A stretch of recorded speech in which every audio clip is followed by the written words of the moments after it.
The grand charity hall in downtown New York glowed with crystal lights and polished marble floors. Wealthy donors in expensive suits and elegant dresses mingled while soft background music echoed through the room. It was an event meant to celebrate generosity, yet for many, it was also a place to show status. Near one quiet corner of the hall stood an old upright piano that no one seemed to notice anymore. Beside it sat a little girl, no older than 10, small and thin, wearing a simple blue dress that looked slightly worn. A battered backpack rested at her feet, holding all that she owned.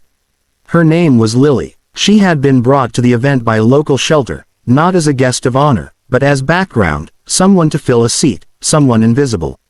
Lily had learned long ago how to stay quiet in crowded rooms. She watched people from a distance, noticing how easily they laughed, how confidently they spoke, how safe they seemed. Music was her only escape. Whenever the world felt too loud or too cold, she imagined melodies in her head, waiting for a chance to let them out. Across the hall, a well-known millionaire named Richard Hale entered with confident steps. Cameras flashed, whispers followed, and staff hurried to greet him. Richard was admired for his success and sharp business mind, but those who knew him well said his heart had grown distant over the years. He believed everything had a price: loyalty, happiness, even love. As he strolled around the hall, sipping a drink, his eyes landed on Lily sitting by the piano. He stopped, surprised to see a child alone in such a place. Curious and slightly amused, he walked closer. "What are you doing here, little one?" he asked, his tone light but careless. Lily looked up slowly, meeting his gaze. "I like the piano," she said softly. Richard laughed and glanced at the people around him. "Can you even play?" he asked, half joking. A small crowd formed, sensing entertainment. With a crooked smile, Richard said loudly, "All right then. Play something. If I like it, maybe I'll adopt you." Laughter rippled through the group. To them, it sounded like a harmless joke. To Lily, the words cut deeper than anyone realized. She did not respond with anger or tears. Instead, she lowered her eyes, thinking of the countless promises she had heard and learned not to trust. After a moment, Lily stood up. She gently placed her fingers on the worn piano keys. The instrument was slightly out of tune, its surface scratched with age, but to her, it was perfect. She took a slow breath. The noise in the hall faded as people realized she was serious. Conversation stopped. The hall grew quiet. Lily closed her eyes. Her small hands hovered, steady now. In that silence, just before the first note, something shifted, an unseen feeling, as if the room itself was holding its breath, unaware that everything was about to change. The first note Lily played was soft, almost shy, but it carried a strange warmth that spread through the hall. Then came another, and another, each one clearer, stronger, woven together with quiet confidence. The old piano, ignored for years, seemed to wake up beneath her fingers. What began as a simple melody slowly grew into something deeper, full of emotion, longing, and hope. The room that had once buzzed with shallow conversation was now completely silent. People leaned forward without realizing it.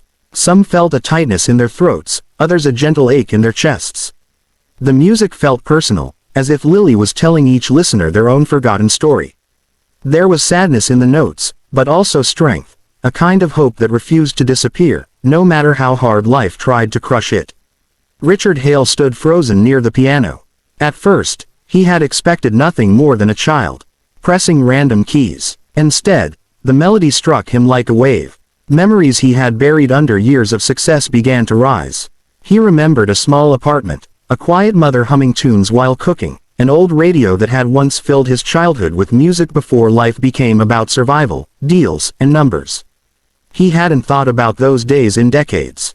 As Lily played, her posture changed. The nervous little girl disappeared, replaced by someone calm and sure. This was her world. Every note held a piece of her life. The nights she cried quietly in unfamiliar beds, the mornings she woke up hoping for kindness, the shelter rooms filled with silence and waiting. She wasn't playing to impress anyone. She was simply speaking in the only language that had never failed her. When the final notes echoed and slowly faded, no one clapped right away. The silence returned, heavier this time, filled with emotion. Lily lowered her hands and opened her eyes. She looked around, uncertain. She expected laughter or polite applause. Instead, she saw shocked faces, watery eyes, and hands covering mouths. Richard swallowed hard. His confident smile was gone. He felt exposed, humbled in front of everyone. The careless words he had spoken earlier now felt heavy with shame. He stepped forward, his movements slower than before. "I'm sorry," he said quietly, not to the crowd, but to Lily. "That was incredible." Lily nodded politely, ready to step away as she always did, expecting nothing more. But Richard raised his hand. "Wait," he said. The entire hall watched as he knelt down to her level. "What's your name?" "Lily," she answered. Richard took a deep breath. "You reminded me of something I forgot a long time ago," he said honestly. Turning to the shelter coordinator nearby, he added, "I want to help her. Not as a joke, not as charity, but because she deserves a chance." Tears filled Lily's eyes, not of fear, but of disbelief. That night, the richest thing in the room wasn't money or status. It was the quiet power of a child's music, and a heart that finally remembered how to listen. The hall slowly came back to life, but nothing felt the same. Conversations resumed in hushed tones, and many guests avoided eye contact, as if embarrassed by how quickly they had laughed earlier. Lily stood quietly near the piano, unsure of what to do next. She had played her heart, but experience had taught her that beautiful moments often ended just as suddenly as they began. Richard remained beside her. He looked around the room and realized how hollow the applause and praise felt compared to what he had just experienced. For the first time in years, he didn't care about how he appeared to others. What mattered was the small girl standing in front of him, gripping the strap of her backpack like an anchor. The shelter coordinator gently approached. "Lily, you did wonderfully," she said with a warm smile. "Why don't you wait with me?" Lily nodded, but before she could step away, Richard spoke again. "Please," he said, his voice firm but sincere, "let's talk somewhere quiet." They moved to a side lounge away from the noise. The room was simple, with tall windows overlooking the city lights. Lily sat on a couch, her feet barely touching the ground. Richard sat across from her, unsure how to begin. A man who negotiated million-dollar deals daily now struggled to find the right words. "You weren't supposed to be the entertainment tonight," he said honestly. "What I said earlier was wrong." Lily listened without interrupting. When he paused, she spoke softly, "People joke like that sometimes. I don't mind." Her words struck him harder than anger ever could. Richard leaned forward. "You shouldn't have to be strong all the time," he said. "You're a child." He asked her about her music. When she learned, who taught her? Lily smiled shyly and told him how she practiced on broken keyboards donated to the shelter, how she played during quiet hours so she wouldn't bother anyone. Music was the only thing that made her feel safe. Over the following weeks, Richard kept his promise. He visited the shelter, not with cameras or reporters, but alone. He arranged proper music lessons for Lily, bought her a piano of her own, and spent time simply listening. No contracts, no conditions. Slowly, trust grew where fear once lived. The adoption process was careful and patient. Lily was afraid to hope too much, but Richard never rushed her.